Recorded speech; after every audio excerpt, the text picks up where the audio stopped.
tenir à Socrate dans la première période. En quoi consiste et que concerne ce grand virage?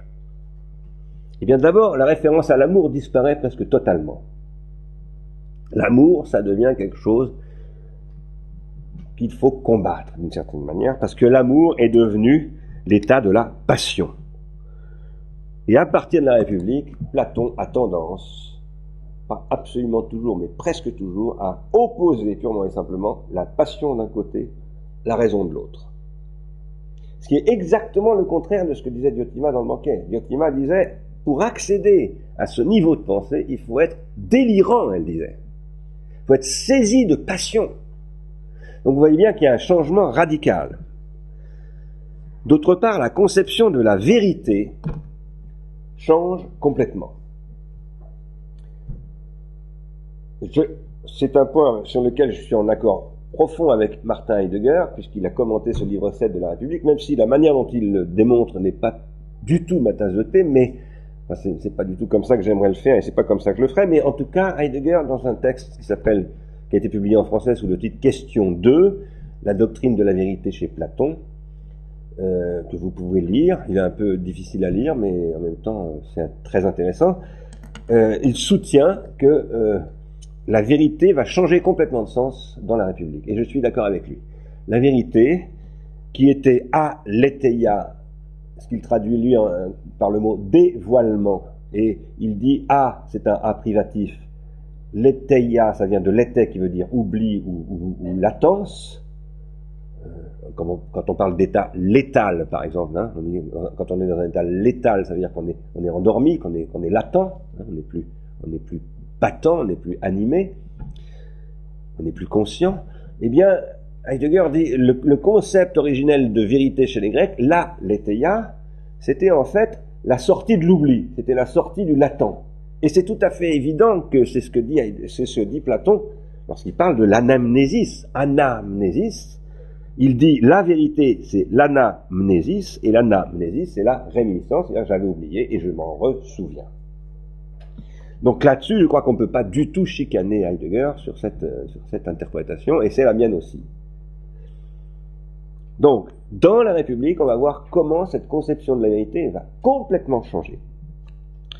Troisièmement, nous verrons que, corrélativement, la connaissance va complètement changer de conception, également. On le verra un peu dans la République, mais on le verra surtout dans Thé et Tête.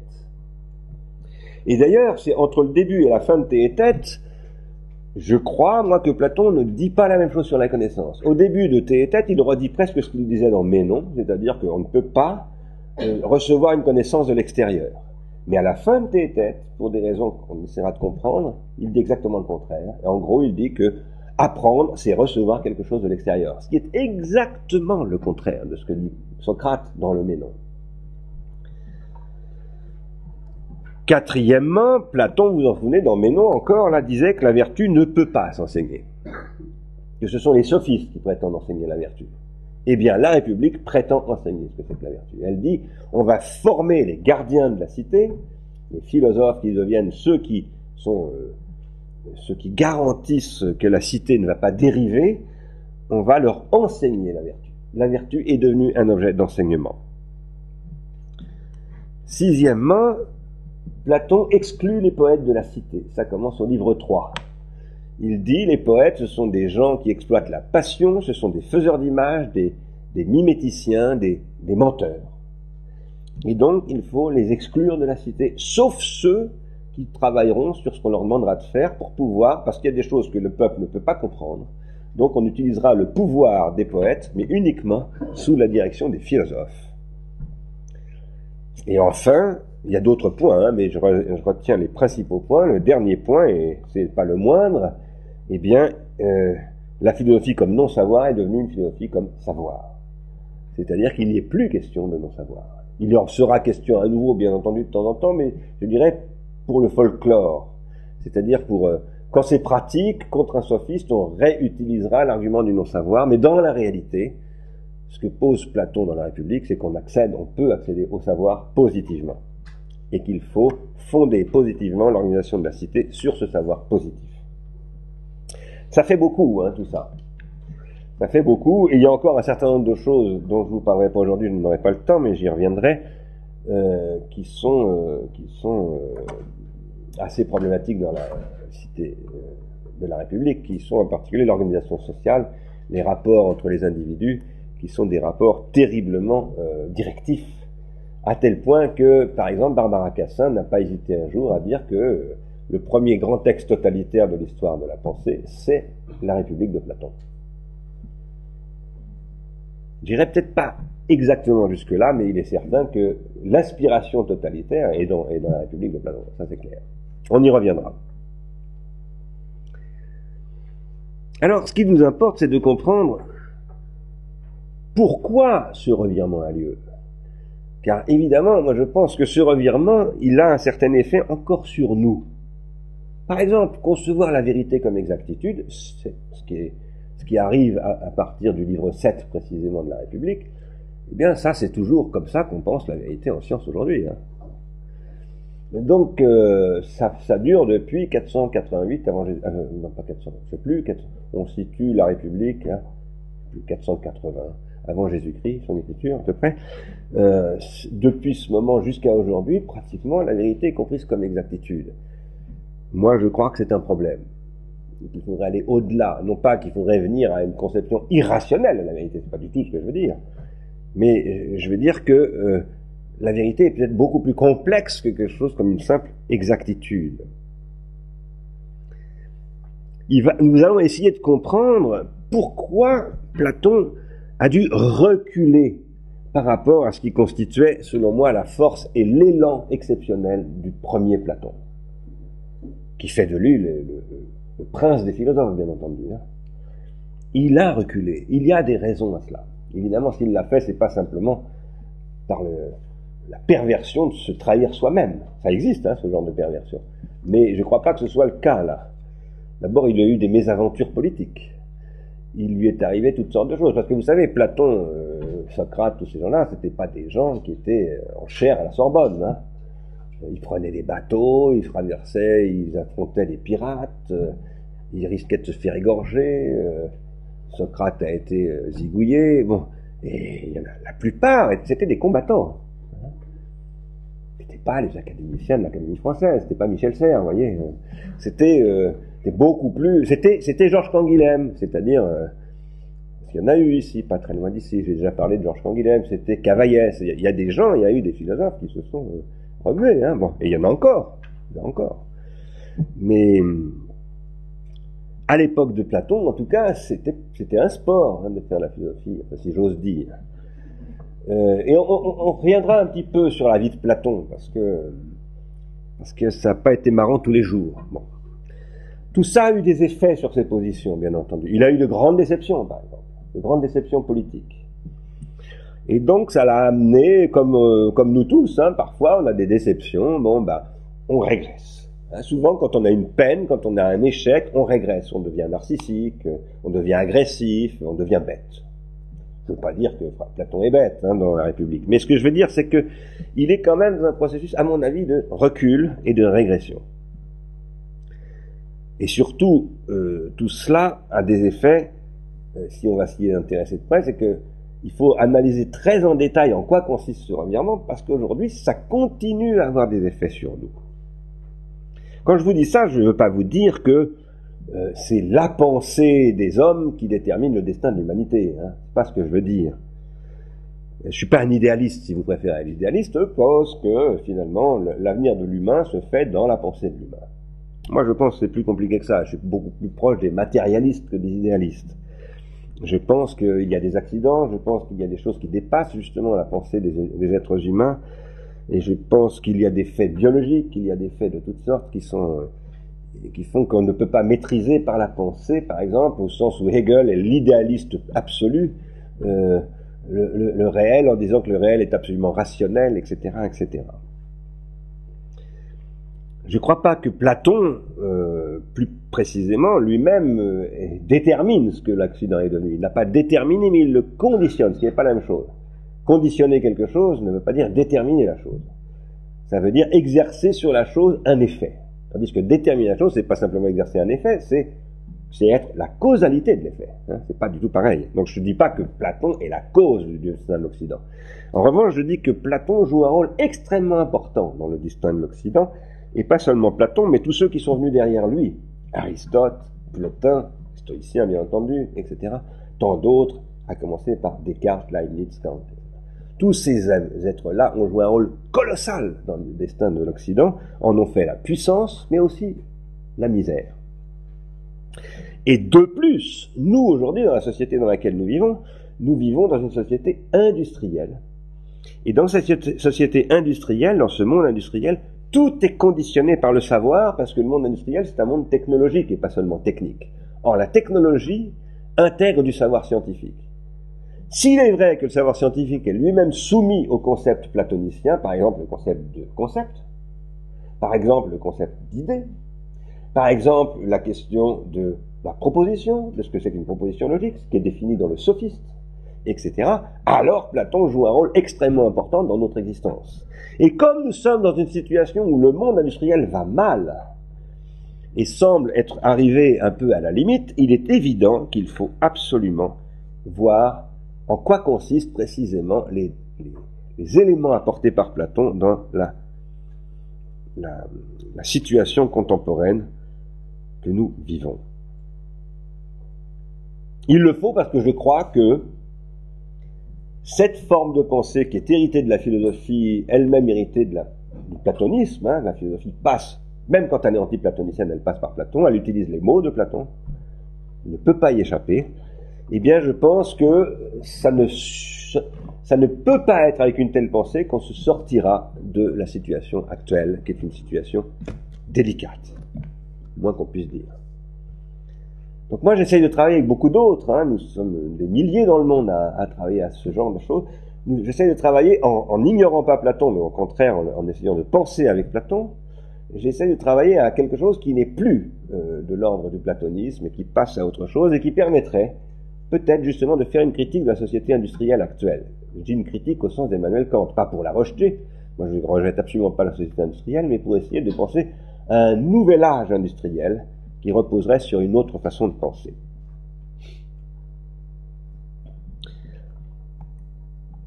Il y a quelque temps, il y a quelques jours, j'étais en déplacement et j'ai regardé La Fureur de vivre. Et j'ai eu la surprise, La Fureur de vivre, c'est un film qui a été un énorme succès dans les années 50-60, d'abord aux États-Unis, puis dans le monde entier. Ma génération, tous les jeunes gens de ma génération ont regardé La Fureur de vivre. C'est un film d'un grand metteur en scène qui s'appelle Nicolas Ray, dans lequel joue un fabuleux comédien qui s'appelle James Dean. Et en regardant ce film, je vous dirai tout à l'heure pourquoi je l'ai regardé, j'ai eu la surprise de découvrir ou de redécouvrir, mais je crois que je m'en étais même pas aperçu à l'époque, la première fois que j'ai vu ce film, je l'avais vu qu'une fois, c'était la deuxième fois que je le voyais, là, l'autre fois, j'ai eu la surprise de découvrir que lui c'est Jim, le héros, il est là, hein, James Dean, ici. Bon. Mais son copain là, comment s'appelle-t-il? Quelqu'un sait comment il s'appelle? Pardon? Non? Dans le film, oui. Il s'appelle Platon. Il se fait appeler Platon. On le découvre dans la première scène du film, il est au commissariat, à la brigade des mineurs, tout comme Jim d'ailleurs, et une jeune fille dont Jim va tomber amoureux. Ils ont été arrêtés tous les trois par la police pour trois raisons différentes. Et le flic qui s'occupe de lui demande « Comment t'appelles-tu » Il dit « On m'appelle Platon ». J'étais très étonné. Il est très surprenant de trouver une référence à Platon dans un film qui n'a pas été choisi au hasard, évidemment, par Nicolas Ray. Nicolas Ray, c'est un intellectuel, hein, c'est quelqu'un qui faisait pas ses films au hasard. Hein. Il est très étonnant de trouver une référence à Platon dans un film qui parle de quoi? Du malaise de la jeunesse américaine. Ce film, c'est le premier grand craquement dans la société the American Way of Life. C'est un film qui montre que les parents consomment Comme on disait autrefois, les parents boivent et les enfants trinquent. Parce que c'est eux, là, les mômes trinquent, véritablement. Je regardais ce film l'autre jour, La fureur de vivre, parce que la période dans laquelle il se passe, les années 50, se tient à mi-chemin entre l'histoire de Morgan, dont on voit ici une représentation dans un film de Orson Welles qui s'appelle La splendeur des Amberson. Morgan, c'était le fils de la banque Morgan qui a décidé de ne pas être banquier, mais de fonder l'industrie automobile américaine. Et donc, il a créé la marque Morgan. Ça se passe au tout début du XXe siècle aux États-Unis. On voit la première voiture, la première Morgan. Hein, et d'ailleurs, Morgan est là, on le voit là. Et là, il y a une femme dont il est amoureux qui est de la famille Amberson. Ça se passe, donc, la fureur de vivre, ça se passe entre cette époque-là et celle-là. Celle-là, c'est la nôtre. C'est octobre 2008, General Motors a perdu 95% de sa valeur en très peu de temps. Et c'est le début, le commencement de la fin, comme disait ma mère. La fin des haricots, dit-elle aussi. Elle disait. Oui, elle le dit plus beaucoup, ce genre d'expression. La fin des haricots. On a le sentiment que c'est la fin des haricots. Hein? On se dit, tiens, les Athéniens, enfin les Grecs, je vais dire, les Athéniens, les Grecs modernes, les Portugais, les Italiens, les Américains, les Japonais, next step, les Français. C'est-à-dire décotation des valeurs de la France. C'est-à-dire gros problème. Très gros problème. Plus de crédit. Si ça va nous arriver, hein. J'espère que ça va pas nous arriver. Mais je pense que ça va nous arriver. Ça, c'est la crise du modèle consumériste. Selon moi. C'est pas du tout simplement la crise du modèle bancaire. Si c'était que ça, ce serait pas grave. C'est beaucoup plus grave que ça. C'est la crise du modèle consumériste. Dans le modèle consumériste, l'automobile a joué un rôle énorme. Je voulais vous montrer une scène de La fureur de vivre, et puis j'ai oublié de la mettre. C'est une scène absolument que tout le monde connaît, enfin tout le monde a retenu, c'est la scène qu'on retient de La fureur de vivre. C'est, à un moment donné, il y a deux jeunes hommes qui se sont sautés à la figure, Jim, qu'on a vu tout à l'heure, et un autre dont j'ai oublié le nom. Ils sont en conflit pour une jeune femme en plus, et ils vont se lancer un défi avec des automobiles. Tous ces mômes ont chacun leur voiture. Chacun une grosse berline, une grosse Ford, une grosse Buick, Ils ont tous des bagnoles. Et c'est vrai, à cette époque-là, l'Amérique, c'est la jeunesse américaine. Tout le monde a sa voiture. Les mômes de 16 ans ont le droit de conduire. Ils ont tous leur voiture. Moi, quand je voyais ça, que j'avais 10 ans dans les années 60, je me disais, c'est fou.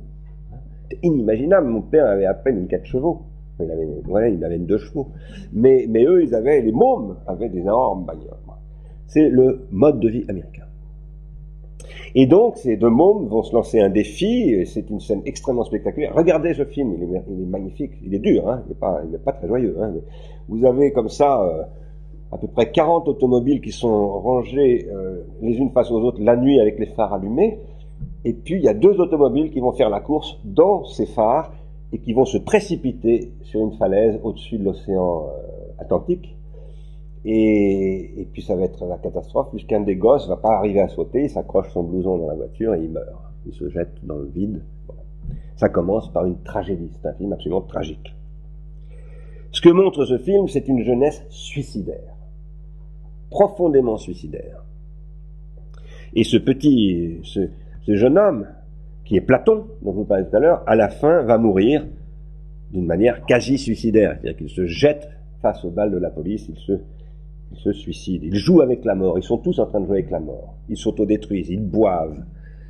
On les voit pas se droguer. C'est pas encore des choses qu'on voit vraiment. Puis je pense que la censure à Hollywood n'aurait pas laissé passer la drogue. Parce que la censure, ça fonctionne bien à cette époque-là à Hollywood. On est en plein macartisme en plus. Mais ils vont pas bien du tout. Et d'ailleurs, Nicolas Ray parle du macartisme aussi. Hein. Il dit l'Amérique va mal. On est dans cette espèce de faste consommatoire et en même temps, il se passe des trucs pas bien en Amérique du tout. Charlie Chaplin s'est fait virer, vous savez ça. Enfin bon, c'est une époque très dure. Le suicide, vous savez qu'aujourd'hui, il est devenu la première cause de mortalité de la jeunesse, après l'automobile. Et par ailleurs, les accidents d'automobile, la plupart sont provoqués par des jeunes, et ce que dit cet homme-là, qui est Maurice Cyrulnik, c'est que ces comportements, ce sont eux-mêmes des comportements suicidaires. C'est-à-dire, quand un môme prend un virage à la corde à 120 à l'heure, alors qu'on ne peut pas le prendre à plus que 60, c'est qu'il est suicidaire. On appelle ça, en psychiatrie, des conduites à risque. Cyrulnik vient de publier un rapport, il l'a remis avant-hier au gouvernement, dans lequel il dit qu'il y a beaucoup plus de suicides, y compris chez les jeunes enfants, qu'on ne le dit, que des très jeunes enfants de 4-5 ans se suicident. Mais en fait, ils ne se suicident pas au sens strict parce qu'ils n'ont pas un rapport à la mort, ils n'ont pas la conscience véritablement de la mort. Mais en revanche, ils souffrent, dit-il, d'une terrible solitude infantile. Et que cette solitude, ils ne peuvent pas la supporter, ils ne peuvent pas être heureux. Et du coup, tout seuls avec leur doudou face à la télé, eh bien parfois, ils tombent par la fenêtre, on dit il y a eu un accident, le môme est tombé par la fenêtre, et Cyrulnik dit non, il n'est pas tombé par la fenêtre, il s'est jeté par la fenêtre. Vous allez me dire, avec quel rapport avec la République de Platon? Eh bien, il y a beaucoup de rapports avec la République de Platon. Je crois que la désespérance juvénile, c'est-à-dire la désespérance des adolescents, celle de James Dean, et aujourd'hui la désespérance infantile, parce qu'on se dit, bon, la désespérance adolescente, c'est normal, les adolescents, ils se coupent de leurs parents, il y a une grande crise, etc., c'est inévitable. Oui, mais la désespérance infantile, c'est absolument honteux. C'est un scandale. C'est lié à un abandon d'enfants. Par exemple, devant la télé. Je dis pas ça pour culpabiliser les gens qui mettent leur monde devant la télé, tout le monde l'a fait, moi je l'ai fait, mais je le fais plus aujourd'hui. Mais parce qu'on se rendait pas compte. Mais il faut arrêter maintenant. Et la solitude des enfants est quelque chose d'énorme. Terrible problème. Tout ça est lié à une conception de la vérité qui s'est développée à partir de la République. Voilà ce que je voudrais vous dire. Pas que je veuille accabler Platon de tous les maux, je dis pas que Platon est responsable ou encore moins coupable de cela. Ce que je veux dire, c'est que la conception de la vérité qui s'est développée dans la République et qui s'est généralisée au savoir rationnel, ça a conduit à ce que cet homme-là, qui s'appelle Max Weber, en 1905, a décrit comme un processus de rationalisation et de sécularisation dans un livre très important qui s'appelle L'esprit du capitalisme. Et cet autre homme, qui s'appelle Theodor Adorno, en 1944, a repris cette problématique, en 1944, avec Max Horkheimer, en disant, dans un texte qui s'appelle La dialectique de la Aufklärung, on a traduit en français la dialectique de la raison, en disant, la raison s'est renversée. Elle a abouti au contraire de ce pourquoi nous l'avions conçu, nous les Aufklärers, nous les gens de la philosophie des Lumières, nous qui pensions que la société pouvait devenir rationnelle. La raison a engendré un processus de rationalisation qui a en fait généralisé les comportements irrationnels, y compris en développant des façons de travailler qui, comme celle-ci, conduisent à une prolétarisation généralisée du travail, c'est-à-dire un dégoût du travail et en fait une destruction du travail. Destruction du travail qu'on voit ici dans les années 80 et qu'on voit maintenant en ce moment même en Chine. Ça, c'est une usine chinoise. À travers cette transformation où la raison est devenue une rationalisation, c'est pas seulement le travail, c'est la vie en général qui a perdu ce qui fait qu'elle est sapide. Ce qui fait que la vie est sapide, c'est ce qui fait que la vie vaut le coup d'être vécue. La sapidité, c'est un terme qui vient du latin sapere, et qui veut dire savoir. C'est-à-dire qu'une vie qui vaut le coup d'être vécue, c'est une vie de savoir, c'est une vie qui a de la saveur. Une vie où il n'y a plus de savoir, où on a détruit tous les savoirs, par exemple savoir élever ses gosses, savoir travailler dans les usines non pas comme une machine, mais pour y faire vraiment un métier d'ouvrier, c'est-à-dire développer un savoir-faire, savoir sous toutes les formes, savoir par exemple diriger la Banque fédérale des États-Unis. Quand on a détruit ce savoir, eh bien, la vie est devenue insipide. Et insipide, pour les hommes, la vie devient insupportable. Et elle conduit les petits-enfants, qui trouvent cette vie-là insipide, parfois à se jeter par la fenêtre. Cette question du savoir, on va la retrouver au cœur du livre 7 de la République. C'est la question de la paideia. Car finalement, l'enjeu du livre 7 de la République, c'est l'éducation, qui se dit en grec paideia. Platon dit, et alors là, je suis absolument d'accord avec lui, qu'un être humain, enfin lui dit pas un être humain, un citoyen, un mortel, doit être intégralement éduqué. Tout ce qu'il est procède d'une éducation. Là, je suis absolument d'accord avec lui. Ce que nous verrons, c'est que du coup, il en tire la conséquence qu'on va pouvoir éduquer les enfants d'une telle manière qu'on va pouvoir faire d'eux des êtres absolument contrôlables. On va y revenir tout à l'heure, et ça, je ne serai plus du tout d'accord avec lui. Quoi qu'il en soit, la paideia, dans la République en général, et en particulier dans le livre 7, c'est le sujet de la République. Or, le livre 7, c'est aussi le livre de l'allégorie de la caverne. Donc voici une représentation. L'allégorie de la caverne, j'en parlerai tout à l'heure si on a le temps, parce que je vois que l'heure tourne et qu'il ne faudrait pas que je parle trop longtemps, mais comme à chaque cours, je suis en retard sur mon programme. L'allégorie de la caverne, c'est le cœur du livre 7. C'est le début, on va dire. Mais c'est son cœur conceptuel. Tout le monde a entendu parler de Platon et de la République à cause de l'allégorie de la caverne. Je pense que je connais très peu de profs de philo qui n'ont pas, à un moment donné, parlé de l'allégorie de la caverne à leurs étudiants. C'est même très souvent par là qu'on commence son cours de philo.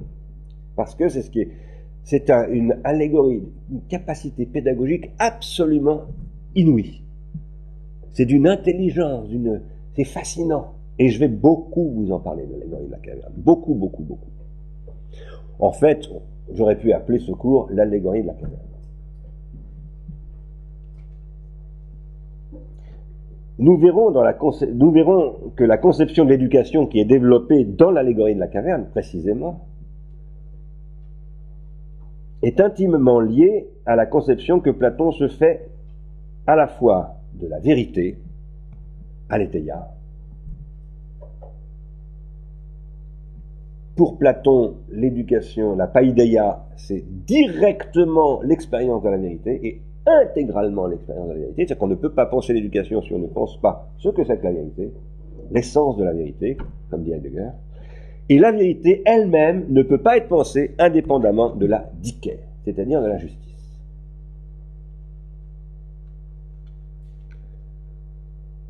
Par ailleurs, paideia, aletheia et politeia, paideia, aletheia et dikē ne peuvent pas se penser indépendamment de l'espace de la politeia. C'est-à-dire que penser la politeia, penser la République, ce que nous appelons la République, c'est penser ces trois dimensions en même temps. Paideia, aletheia, dikē. Éducation, vérité, justice. C'est ça que veut dire le titre Politeia. C'est à ça qu'il faut vous attendre dans la lecture de la République. Tout ça est extrêmement prometteur. Et le mythe de la caverne, moi, j'adore ça. Ça, j'adore ça. Ça, c'est vraiment du Platon que j'adore. Le reste, j'aime beaucoup moins. Qu'est-ce que c'est que le reste? Par exemple, ce sont tous les aspects où Platon détaille l'organisation sociale de la cité, où il va expliquer qu'il faut spécialiser et sélectionner dans la spécialisation des êtres qui vont se donner des rôles, se distribuer des rôles sociaux, sous le contrôle des gardiens, qui sont des philosophes. On les voit avec une trique. Gardiens que d'ailleurs Heidegger appellera à un moment donné les bergers de l'être. Des gardiens qu'on voit garder des camps de concentration, un petit peu, à un moment donné, c'est vraiment, il y a quelque chose d'un petit peu terrifiant dans ce bouquin quand même. Ce qui est en jeu dans ce livre, c'est l'élimination de la diversité. C'est la généralisation d'un contrôle absolu de la vérité, d'une vérité qui est devenue exactitude, par une justice inflexible qui est devenue un règlement, sous l'autorité d'une paideia exercée par des philosophes, qui sont donc des maîtres, et tout ça conduit finalement à quelque chose qui en effet ressemble à un monde totalitaire, où par exemple, Platon pose en principe qu'il faut séparer les enfants de leurs parents. Il y a quelqu'un qui a appliqué ça dans la vie. Vous savez comment il s'appelait ? Pardon? Il l'a systématiquement appliqué dans un État du XXe siècle. Ceausescu. Pas pour les cadres du parti, mais pour tous ceux qui n'étaient pas des cadres du parti, hop, on mettait les mômes, on les rassemblait, etc. C'était vraiment la mise en œuvre là, du programme de la République. Si vous lisez ce passage de la République, vous verrez, quant aux enfants, à mesure qu'ils naîtront, ils seront remis à un comité constitué pour eux, etc. etc. Outre que, question de conserver pure la race des gardiens et d'éliminer les handicapés. Bon, ça c'est pas spécial à Platon, à l'époque des Grecs, c'est encore une pratique assez banale, hein, qui existe toujours. Pardon?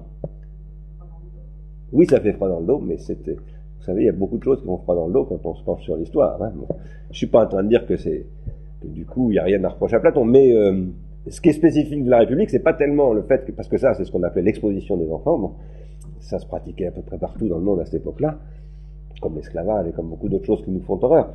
Non, mais là, c'est le fait de séparer systématiquement les enfants des parents. Bon. Et pourquoi pas, pour les mettre là, après tout.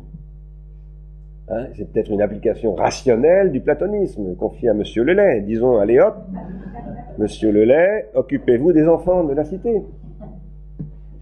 Ah bah, Platon dirait non, justement, pas Monsieur Lelay. Monsieur Clément, Jérôme Clément, on va les mettre devant Arte. Est-ce que c'est tellement différent?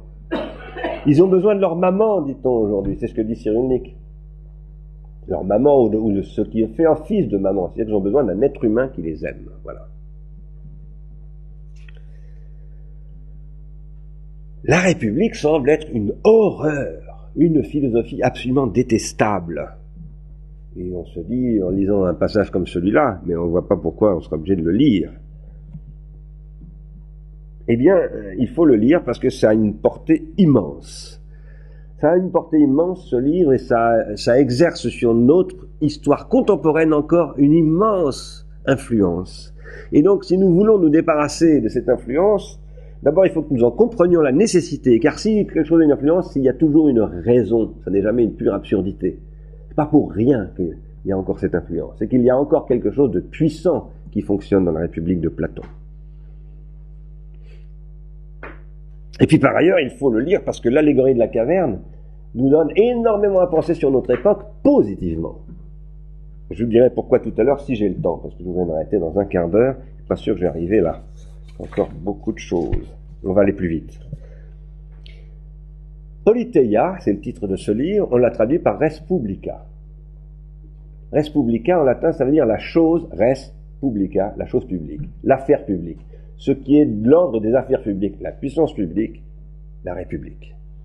Chez nous, les Français, la République, c'est après 1789. Mais ça, c'est pas du tout dans ce sens-là que l'utilise Emmanuel Kant, par exemple, dans le traité de paix perpétuelle. La République, chez lui, ça veut dire simplement un espace politique. La République, c'est la politeia, pour lui. C'est la même chose. C'est là où on a le droit de débattre pour prendre une décision et qu'on n'est pas dans un régime totalement tyrannique. Res publica, pour traduire politeia, je pense que c'est une très bonne traduction, même si ça ne traduit pas littéralement politeia. Littéralement, il aurait fallu traduire par la citoyenneté. Or, on a traduit par la res publica. Et pourquoi est-ce que je pense que c'est une bonne trahison, si je peux dire? Vous savez, traditore, enfin, c'est plutôt l'inverse. Traducteur, traître, hein, c'est tradition italienne de dire cela. Pourquoi est-ce que c'est une bonne trahison? C'est parce que la politeia, c'est un espace public. C'est lié au caractère public de la loi, où se produit un temps public, c'est-à-dire des décisions publiques. Et ça suppose un dispositif de publication.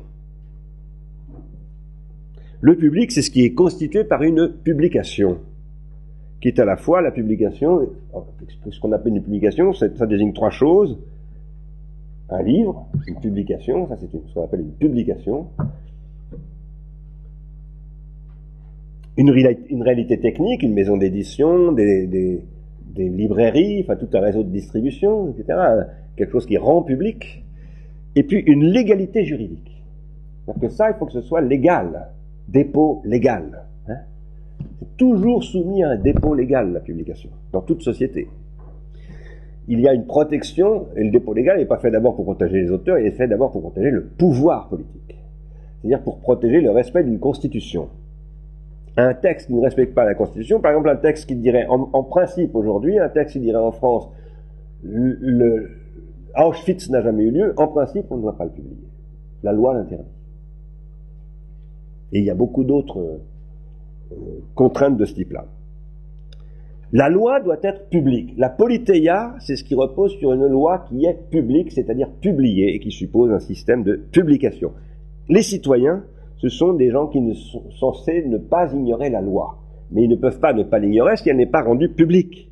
Et donc, il y a des obligations légales de publication. Par exemple, en France existe le journal officiel. Lois et décrets. Voilà.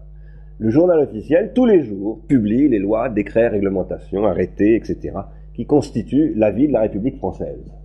Et à partir du moment où ça a été publié par le journal officiel, vous êtes censé le savoir. C'est pour ça qu'on vous a appris à lire, d'ailleurs. Et c'est aussi pour ça que les citoyens grecs apprennent tous à lire. Dans la Grèce antique, il y a des stèles comme celle-là qui sont gravées, et qui sont gravées régulièrement. L'an passé, je vous en avais parlé, j'avais cité Marcel Détienne. Tous les jours, on grave des stèles et on les installe, on les expose, pour que les citoyens d'Athènes sachent ce qui s'est passé dans la Boulée, c'est-à-dire dans l'assemblée législative. Et les Grecs, les citoyens, eh bien, ils sont, en tant que citoyens, mis dans un rapport mutuel qui est conditionné par la connaissance de la loi. Ils n'ont pas le droit de faire quelque chose entre eux contraire à la loi. Mais cette connaissance de la loi est elle-même conditionnée par la connaissance de l'écriture. C'est pour ça qu'il existe des écoles grecques depuis le 7e siècle. Un citoyen doit savoir lire et écrire, impérativement. Et c'est comme ça que se sont développés les sophistes. Parce qu'on a développé un corps d'instituteurs, et à un moment donné, ces instituteurs se sont transformés en sophistes. Je vous parle de tout cela parce que nous, aujourd'hui, nous vivons une grande transformation de l'espace de publication. Par exemple, par ce jeune homme, qui n'est pas le Socrate du XXIe siècle, mais qui s'appelle Julian Assange, dont j'ai dit un jour qu'il n'était pas un ange, mais que, néanmoins, il est très important, très intéressant, et qu'il faut aller voir de près ce qu'il raconte, pas se contenter de ce que nous dit la CIA de ce qu'il raconte, ou de ce que nous dit le tribunal suédois qui veut l'accuser, le faire passer au tribunal aux assises. Il est inculpé d'un crime. Le crime dont on l'inculpe peut être vrai, justice, il ne faut jamais présumer de l'innocence comme de la culpabilité de quiconque, mais en tout cas le crime dont on l'inculpe est très lié à mon avis à un autre crime qui est d'avoir, comme vous le savez, créé Wikileaks.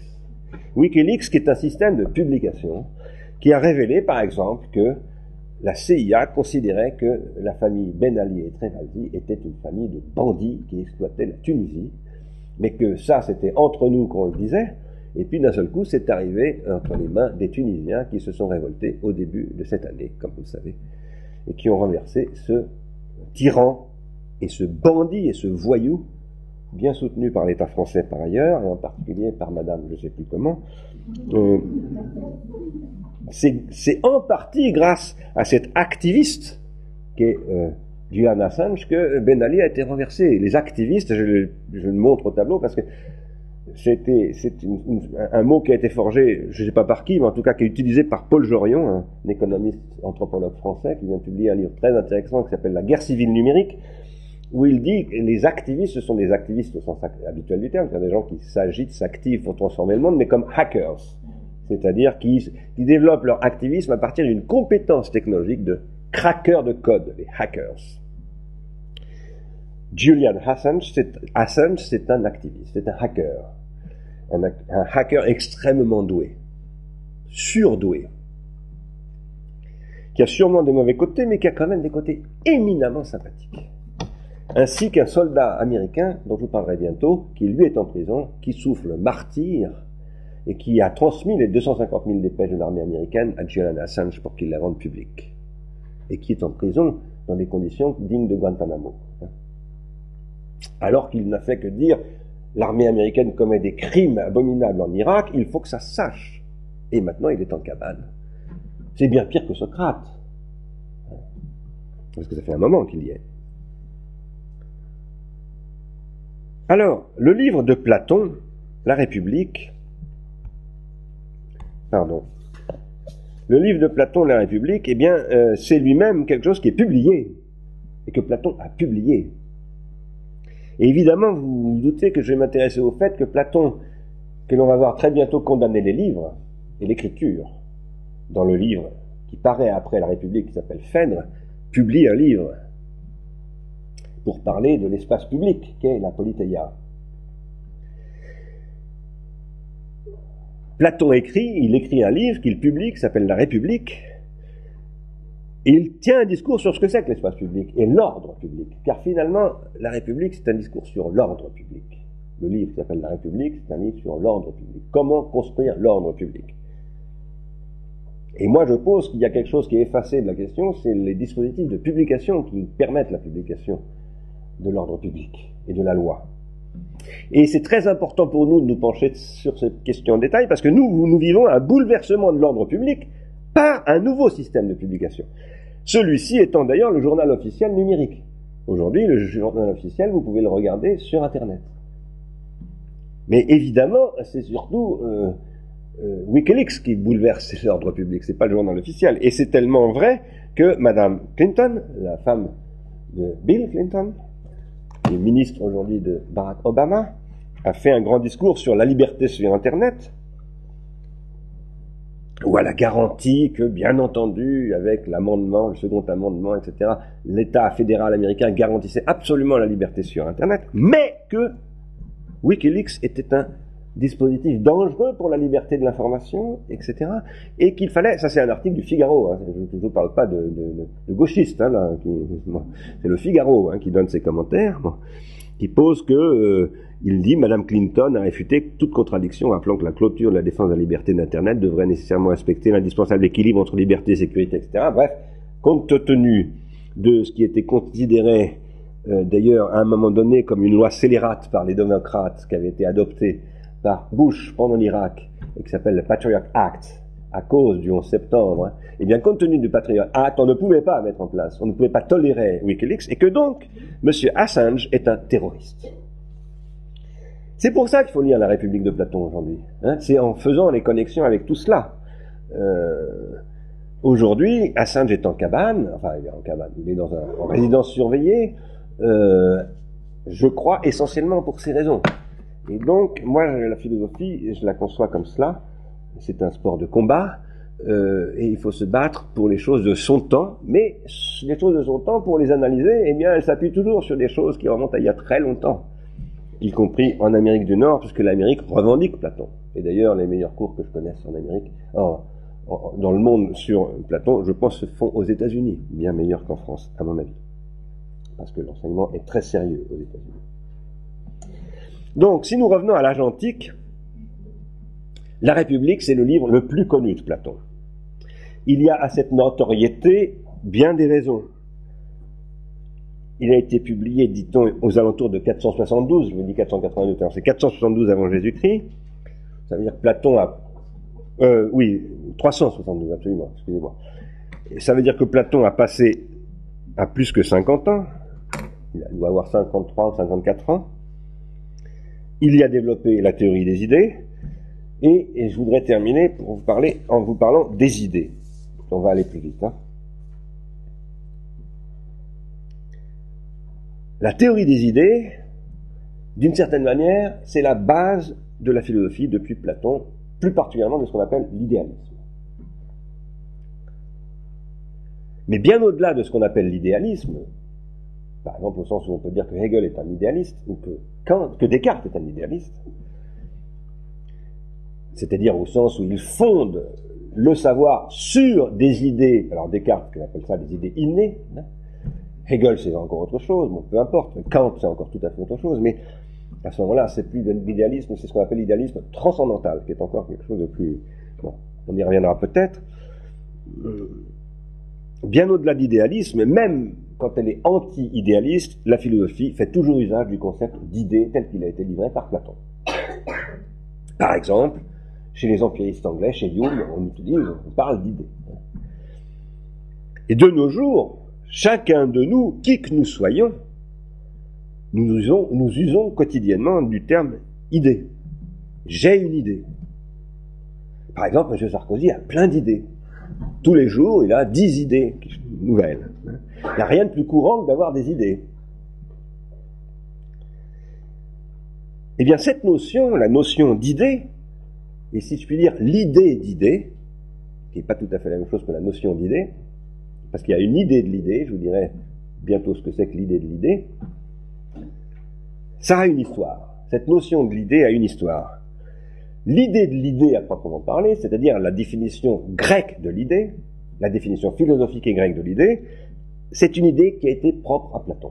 C'est une idée de Platon qui est apparue certainement au fil des dialogues, mais qui s'est formulée pour la première fois vraiment dans le Phédon, c'est-à-dire le dialogue qui précède la République, et qui s'est développé véritablement, systématiquement, à partir de la République. L'idée de Platon, c'est que les idées, ce ne sont pas les idées qui sont formées dans notre esprit, simplement, mais c'est ce qui forme le monde lui-même. Donc c'est une conception de l'idée extrêmement forte, extrêmement radicale. Cette idée de Platon consiste à poser que le monde dans lequel nous vivons est illusoire.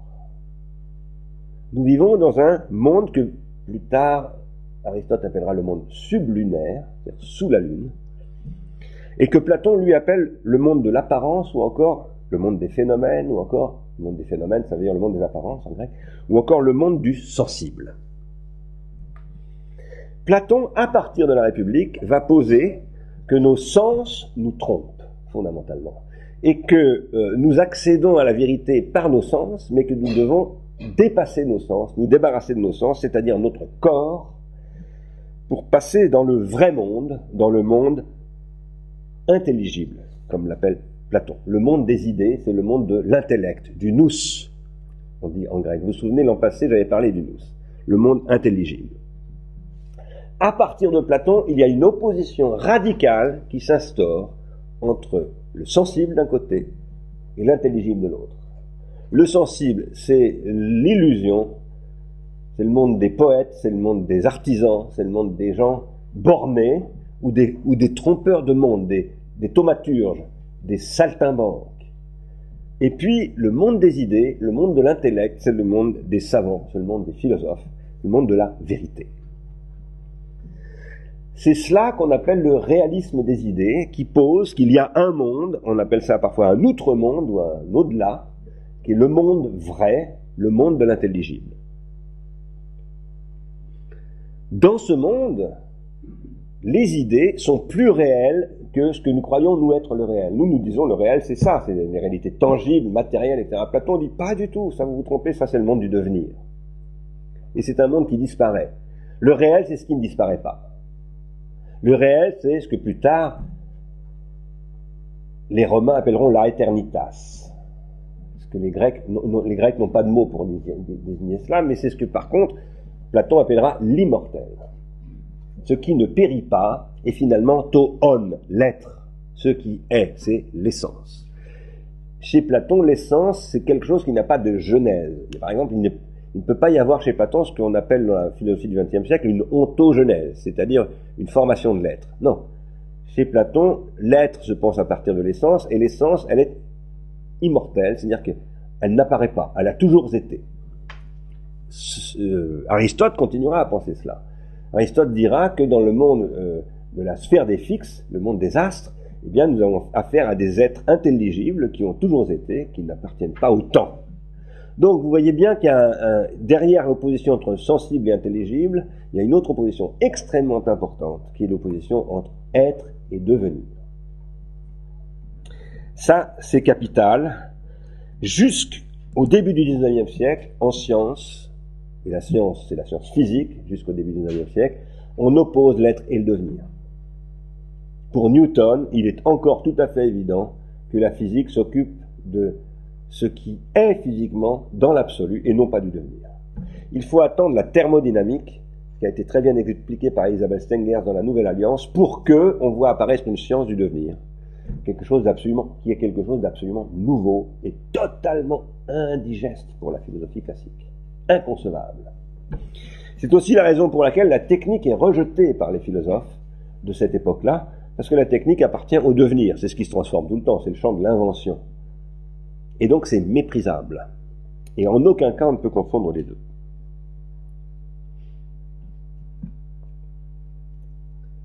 Alors, évidemment, ce que j'appelle ici l'idéalisme, ça n'est pas tout à fait ce qu'on appelle l'idéalisme quand on dit par exemple que les jeunes sont idéalistes. Être idéaliste dans ce sens-là, ça veut dire que on se fait des illusions sur la... On a des idées généreuses, comme on dit, et tout, mais on n'a pas les pieds bien dans le réel. Ça, c'est exactement le contraire de Platon.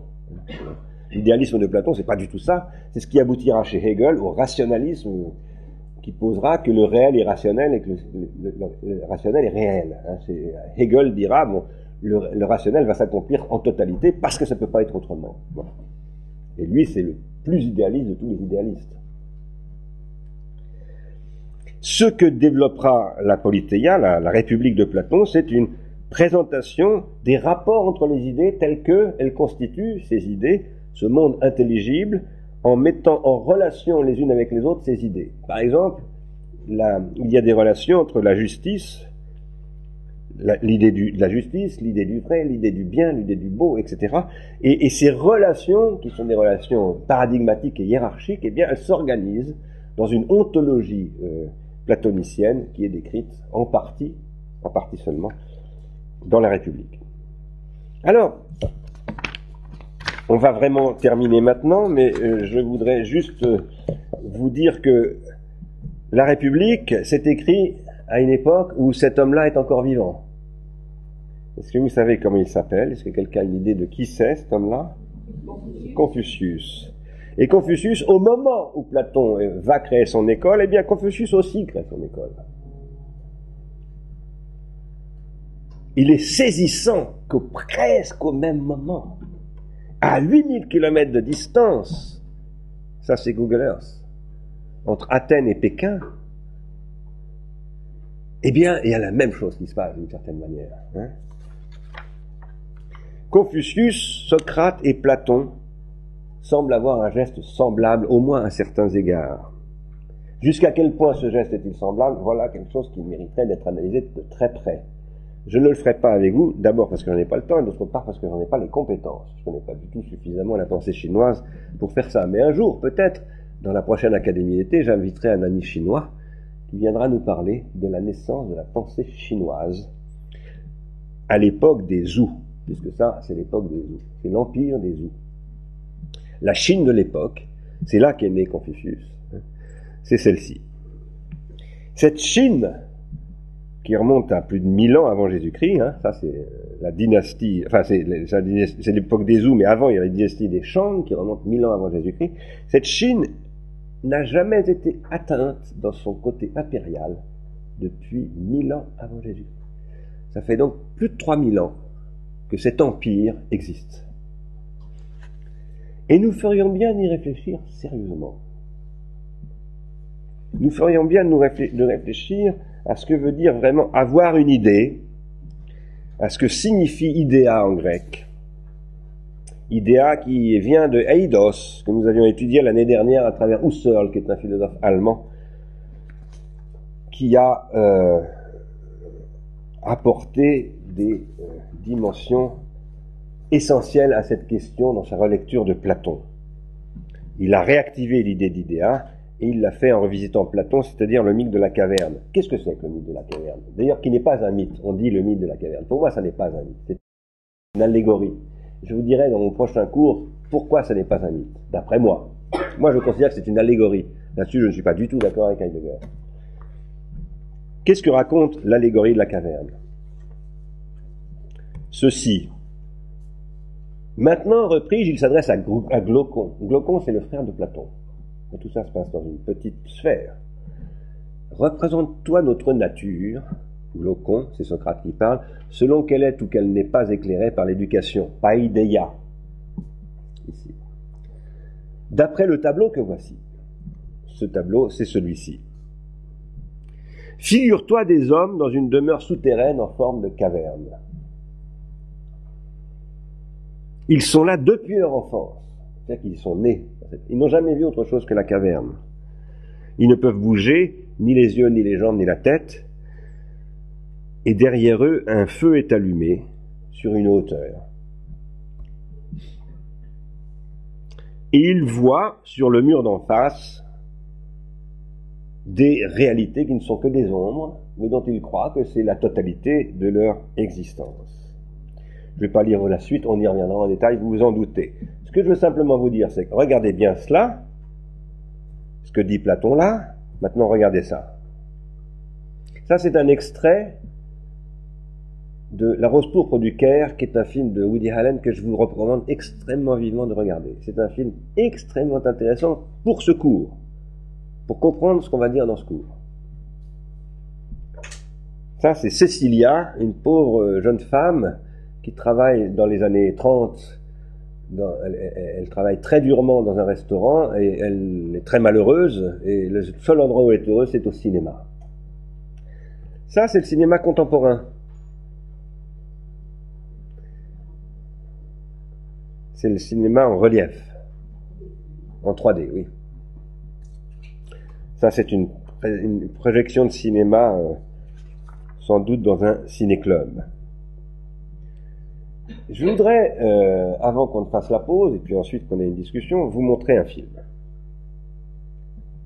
Un extrait de film.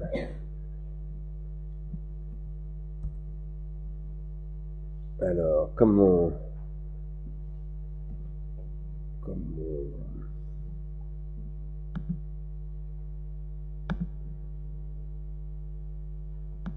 je ne veux pas le quitter. J'arrive plus à trouver mon... Ah voilà. Excusez-moi. Ah, bon, il faut que je recommence. On va recommencer, c'est pas grave, ne vous inquiétez pas. Je voudrais vous montrer un petit extrait de film. Je suis obligé de ressortir le DVD. Et je vais le remettre. On va regarder un extrait de film qui dure très peu de temps, 3 minutes, et après on fera une pause et ensuite on discutera. Et puis si vous voulez bien, pour ce qui concerne les personnes qui viennent là pour la première fois, j'aimerais bien qu'elles se signalent et que nous fassions connaissance avec vous. C'est un petit peu long, mais ça vient. C'est un extrait que je vais vous présenter.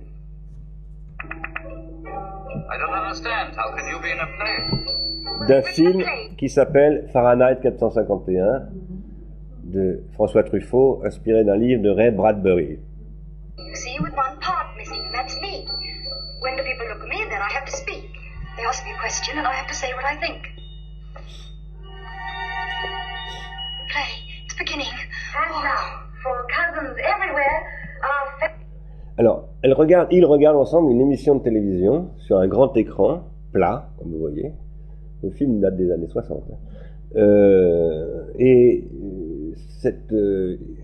cette émission s'appelle Le Théâtre des Familles. La télévision elle-même s'appelle La Famille. Family theatre. Come, play with us. Naturally, in what you are about to see, any similarity with the truth or with real life would be purely coincidental. Do bear that in mind. So, will you come play with us? You will?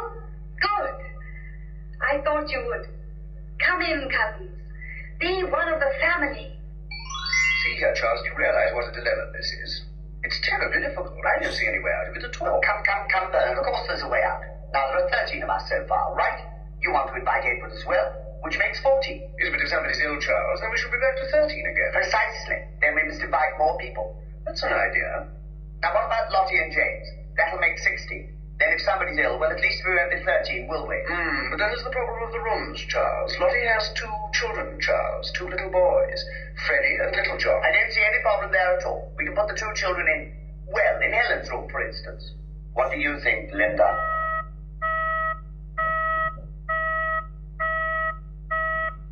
Bon, on va s'arrêter là.